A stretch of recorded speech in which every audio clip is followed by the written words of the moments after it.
ఎన్నికల సందర్భంగా phone tapping వ్యవహారంలో బీఆర్ఎస్ పై అసత్య ప్రచారాలు చేస్తున్నారంటూ పిటిషన్ దాఖలు చేసింది. ఇప్పటికే ఎన్నికల కమిషన్ కు దీనిపై ఫిర్యాదు చేసినప్పటికీ పట్టించుకోవడం లేదని హైకోర్టును ఆశ్రయించినట్లు బీఆర్ఎస్ వర్గాలు తెలిపాయి.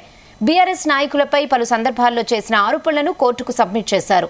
తమ ఫిర్యాదుపై ఎన్నికల కమిషన్ చర్యలు తీసుకోవాలని పిటిషనర్ కోరారు. ఈ రోజు ఫిర్యాదుపై స్పందిస్తామని కోర్టుకు ఎన్నికల కమిషన్ తెలిపింది.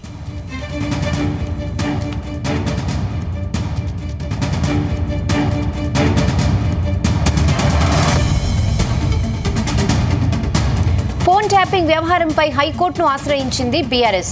ఎన్నికల సందర్భంగా ఫోన్ ట్యాపింగ్ వ్యవహారంలో బీఆర్ఎస్ పై అసత్య ప్రచారాలు చేస్తున్నారంటూ పిటిషన్ దాఖలు చేసింది. ఇప్పటికే ఎన్నికల కమిషన్ కు దీనిపై ఫిర్యాదు చేసినప్పటికీ పట్టించుకోవడం లేదని హైకోర్టును ఆశ్రయించినట్లు బీఆర్ఎస్ వర్గాలు తెలిపాయి. బీఆర్ఎస్ నాయకులపై పలు సందర్భాల్లో చేసిన ఆరోపణలను కోర్టుకు సబ్మిట్ చేశారు. తమ ఫిర్యాదుపై ఎన్నికల కమిషన్ చర్యలు తీసుకోవాలని పిటిషనర్ కోరారు.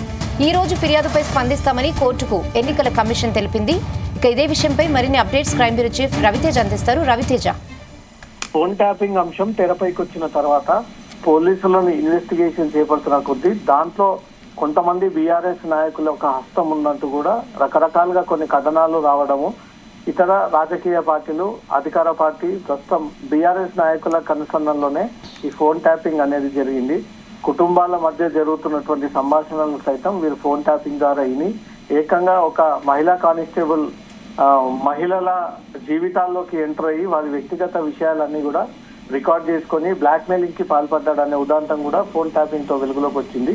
దీంతో రాజకీయ పరమైనటువంటి అంశాలు కూడుకొని ఉండడము, ఆ రాజకీయ నాయకుల్ని ప్రతిపక్ష నాయకులు, అధికార పార్టీ నాయకులు ఎత్తి చూపించడము, పదే పదే ఎక్కడ మీడియా సమావేశం ఏర్పాటు చేసినా, ఎక్కడ టీవీ ఛానల్లో డిబేట్ పెట్టినా అంతా బీఆర్ఎస్ నాయకులే చేశారంటూ కూడా ఎత్తి చూపించడంపై మాత్రం పలు అభ్యంతరాలు వ్యక్తం చేస్తూ బీఆర్ఎస్ సెక్రటరీగా ఉన్నటువంటి శ్రీనివాస్ హైకోర్టులో ఒక పిటిషన్ దాఖలు చేయడం జరిగింది. ఎన్నికల సందర్భంగా ఫోన్ ట్యాపింగ్ వ్యవహారంపై అసత్య ప్రచారాలు చేస్తా ఉన్నారు. ఈ అసత్య ప్రచారాలను పూర్తి స్థాయిలో నిలిపివేయాలంటూ ఎన్నికల కమిషన్ కి ఆదేశాలు ఇవ్వాలంటూ కూడా ఈ ఉద్దేశంతో హైకోర్టులో ఒక పిటిషన్ దాఖలు చేసినట్టుగా సమాచారం అందుతుంది.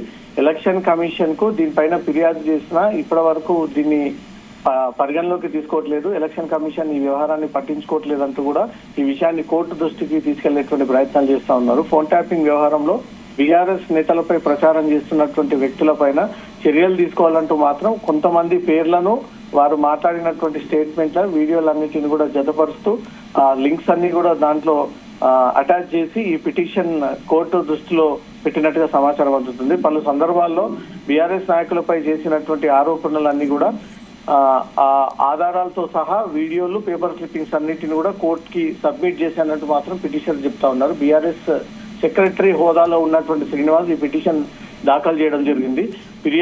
తమ ఫిర్యాదుపై ఎలక్షన్ కమిషన్ చర్యలు తీసుకోవాలంటూ కూడా గతంలో ఎలక్షన్ కమిషన్ కు ఫిర్యాదు చేసినటువంటి కాపీని కూడా దీంట్లో జతపరుస్తూ కోర్టు నోటీస్ కి తీసుకెళ్లడం జరిగింది. ఈ రోజు ఫిర్యాదుపై స్పందిస్తామంటూ కూడా కోర్టుకి ఎలక్షన్ కమిషన్ ఈ వివరాలు తెలియజేసింది. మరి కాసేపట్లో ఈ కేసు విచారణకు వచ్చినప్పుడు ఎన్నికల కమిషన్ కోర్టుకి ఏమని ఆ వివరాలు అందజేస్తుంది.